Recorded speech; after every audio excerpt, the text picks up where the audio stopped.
که تاسو غواړئ چې ستاسو شخصیت مثبت او اغیزناک وي نو دا مهم ټکي ځان سره یاد وساتئ. سلامونه مې قبول کړئ دوستانو. امید دی چې ټول به روغ جوړ یاستئ.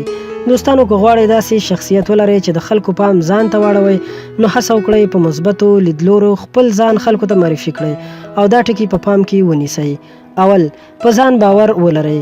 هغه څه چې د نورو په نسبت ستاسو شخصیت لوړوي او په ټولنه کې د پام وړ ارزښت پیدا کوئ په ځان باور دی. خلک تاسې ته په همغه سترګه ګوري په کومه چې تاسو ځان ته ګورئ. دویم، نورو سره مهربانه اوسئ. که غواړئ چې نورو خلکو ته با شخصیته کس معرفي شئ نورو سره په مخ کېدو مو مثبت احساسات ولېږدوئ. هغوی باید دا تصور وکړي چې تاسو یې لیدو او خبرو کولو ته خوښ او لیواله یاستئ. د دې چلن په لیدو مو هغوی هم تاسې سره په خبرو کولو د آرامۍ احساس کوي او ستاسو له خبرو خوند اخلي. دریم، هغه څه چې کیږي تاسې پرې فکر وکړئ.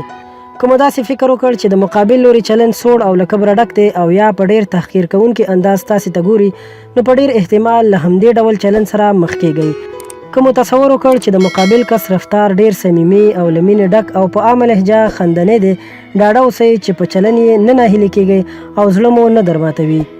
څلورم، زړور او ډاډمن اوسئ.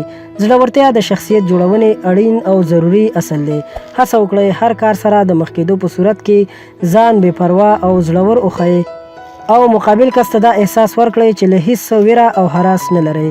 هر څه ته په ډاډه زړه ورځئ او لومړی قدم مو ښه په زړورتیا او استقامت اخلئ او خلکو ته دا احساس ورکړئ چې ستاسې ترڅنګ د آرامۍ احساس کوي.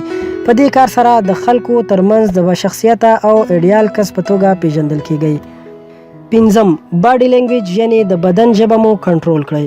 کله چې کوم ځای ته ننوځئ نو ستاسې د بدن حرکات تاسې ناستو حاضرینو ته په بشپړ ډول معرفي کوي. هڅه وکړئ خپلو حرکاتو ته متوجه اوسئ. په خندنۍ څهره، هسک سر او په نورمال حرکت مجلس ته ورداخل شئ. که مو سر ځوړند او سترګې ټیټې وي نو ناست کسان مو په شخصیت او جرأت شک کوي او د یو ضعیف انسان په سترګه درته ګوري. له نورو په زړه پورې او ښایسته ویډیوګانو لپاره در سره هم زموږ چینل سبسکرایب کړئ. ډیره مننه.